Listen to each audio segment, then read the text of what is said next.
मुख्यमंत्री हेमंत सोरेन सोमवार को धनबाद में सशस्त्र पुलिस बल 3 के पासिंग परेड में बतौर मुख्य अतिथि शामिल हुए। जैप के इस कार्यक्रम को संबोधित करते हुए मुख्यमंत्री सोरेन ने कहा कि राज्य को बेहतर दिशा देनी है तो राज्य को बेहतर व्यवस्था देनी होगी।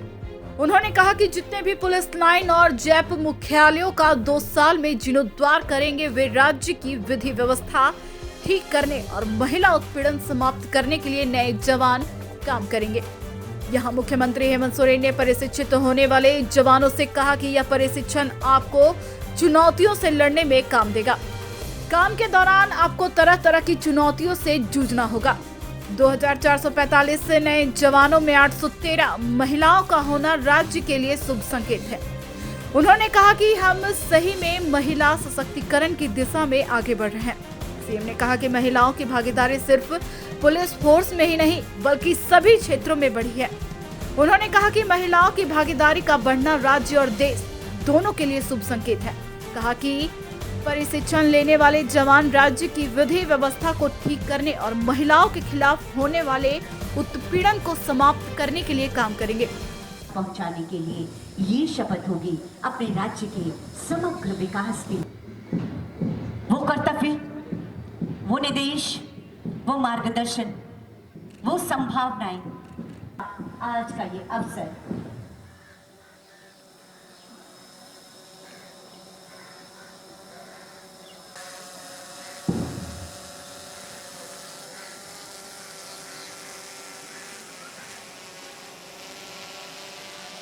हर परिस्थिति में भी प्रशिक्षु पूरी ईमानदारी, सत्य और निष्ठा के साथ लगे रहेंगे। मैं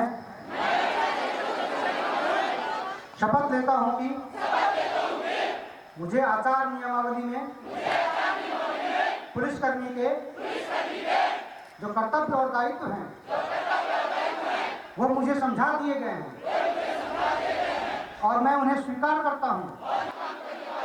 पुलिसकर्मियों का विश्वास पात्र बना रहूंगा तथा मैं अपने कर्तव्य का पालन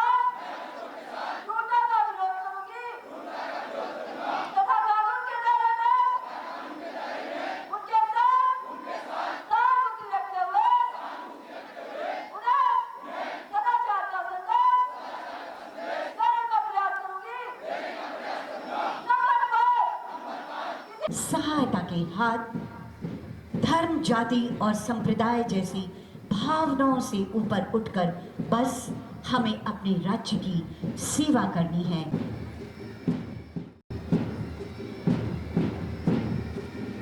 हमें अपनी मानवीय संवेदनाएं अपने रुके नहीं, ये हमारा सिर कभी किसी के सामने झुके नहीं। हम पद्मिनियों के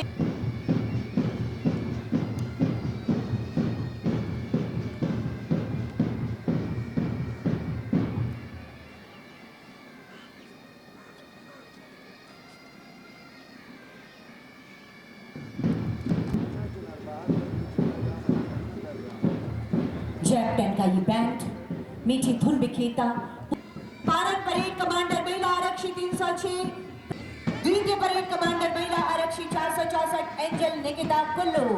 और ये पहला प्लाटून जो सलामी मंच के ठीक सामने जा रहा है, नेतृत्व कर रहे हैं आरक्षी 401 बिरसा कंटोन्ना। जोरदार तालियां होनी चाहिए आप सबकी तरफ से। प्लाटून नंबर 2 नेतृत्व कर रहे हैं आरक्षी 504 दयामन दार सिंह के नेतृत्व में सलामी मंच के ठीक सामने इस समय आप देख रहे होंगे। तालियों की गड़गड़ाहट की गुजारिश करती हूं आप सभी से।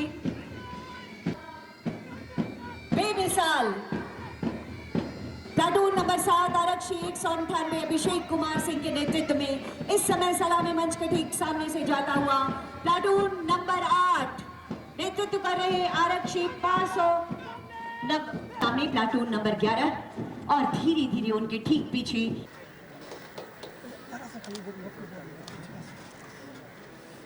और तस्वीर सर माननीय मुख्यमंत्री महोदय के संज्ञान में मैं बताना चाहूंगी कि ये तस्वीर हमारी बहुत सारी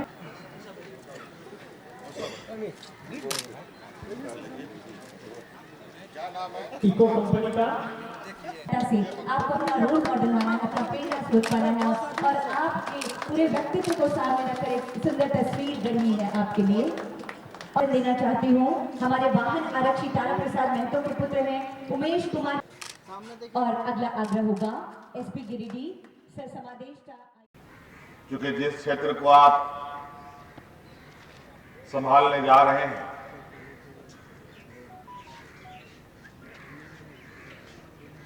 वो क्षेत्र पूरे मानव जीवन के लिए बहुत ही खुशमय भी रहता है, चुनौती भरा भी रहता है,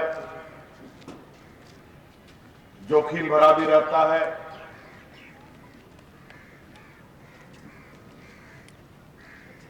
और वो सभी चीजों से आपको रूबरू होना है। बहुत सारी बातें आज मन से डीजीपी साहब ने बातें कही दी। मैं आज से पहले 3 और ट्रेनिंग कैंपों में जाकर आपके और सहयोगियों को, जिन लोगों ने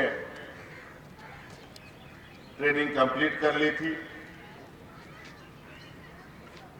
उसके पासिंग आउट परेड में मुझे पहुंचने का मौका मिला, उसका हिस्सा बनने का मौका मिला। मौसाबनी में, लिसलीगंज में, बोकारो में और आज राज्य के कोयला नगरी धनबाद के गोविंदपुर के इस परिसर में। इस दौरान अनेक नौजवानों ने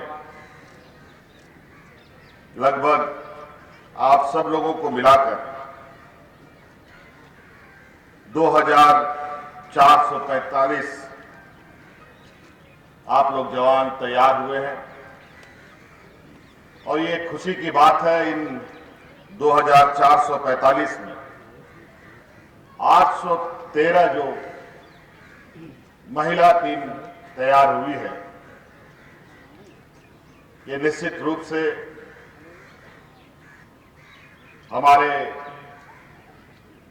जोखिम भरा, चुनौती भरा क्षेत्र में अपना योगदान देने के लिए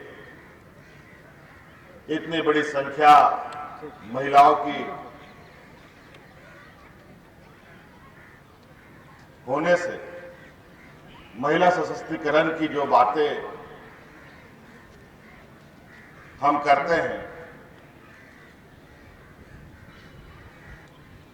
उस कड़ी में ये एक मजबूत पहल है।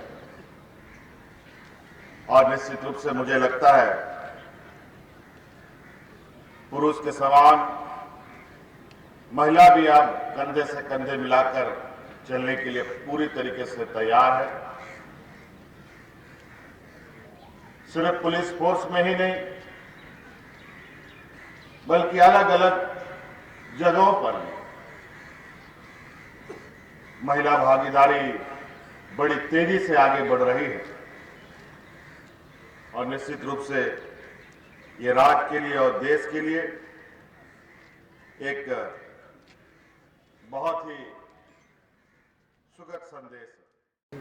राष्ट्रकवि दिनकर जी के शब्दों में, जला अस्थियां बारी बारी, चिटकाई जिनमें चिंगारी, जो चढ़ गए पुण्य वेदी पर, लिए बिना गर्दन का मोल, कलम आज उनकी जय बोल।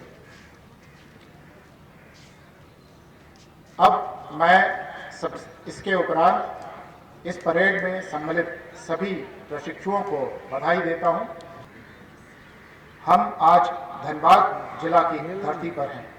इसी धनबाद जिला के भौरा ओपी के प्रभारी अवर निरीक्षक हिमांशु कुमार कर्तव्य पालन के दौरान अत्यंत गंभीर रूप से घायल हो गए थे।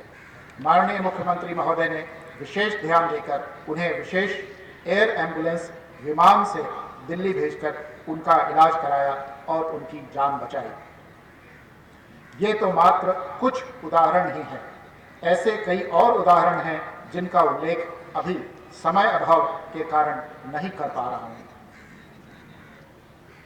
झारखंड सृजन उपरांत यहाँ की प्रमुख समस्या उग्रवाद की रही है।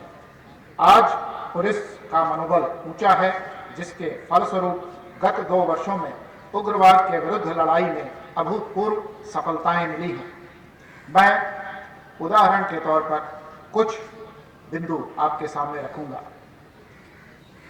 झारखंड पुलिस एवं केंद्रीय अर्धसैनिक बलों द्वारा operation double bull, operation thunderstorm, operation octopus एवं अन्य अभियान चलाए गए तथा उग्रवादियों के कोर एरिया में कुल 32 नए फॉरवर्ड ऑपरेटिंग बेस स्थापित किए गए, जिससे झारखंड में उग्रवाद पर काफी नियंत्रण पाया जा सका है।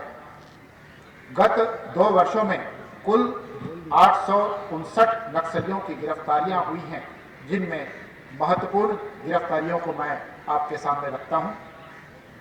पॉलिट ब्यूरो सदस्य प्रशांत बोस उर्फ किशनदा को गिरफ्तार किया गया, जो ईस्टर्न रीजनल ब्यूरो और नॉर्दर्न रीजनल ब्यूरो के सर्वोच्च कमांडर थे और नक्सली आंदोलन के मूल संस्थापकों में से थे।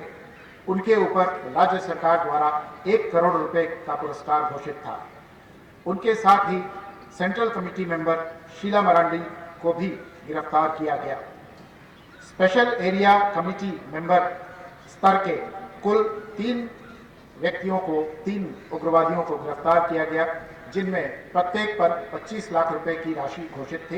इनके नाम है प्रद्युमन शर्मा, नंदलाल माझी और Rupesh Kumar Singh. Regional committee member के 2 उग्रवादियों को गिरफ्तार किया गया, जिनमें प्रत्येक पर 15 लाख की पुरस्कार राशि घोषित थी। जोनल कमांडर स्तर के 5 उग्रवादियों को गिरफ्तार किया गया, जिनमें प्रत्येक पर 10 लाख रुपए का पुरस्कार घोषित था। सब जोनल स्तर के कुल 19 कमांडरों को गिरफ्तार किया गया, जिनमें प्रत्येक पर 5 लाख रुपए की राशि का पुरस्कार घोषित था। इस प्रकार गत 2 वर्षों में गिरफ्तार किए गए 859 नक्सलियों के विरुद्ध राज्य सरकार द्वारा कुल 2 करोड़ 5 लाख रुपए का पुरस्कार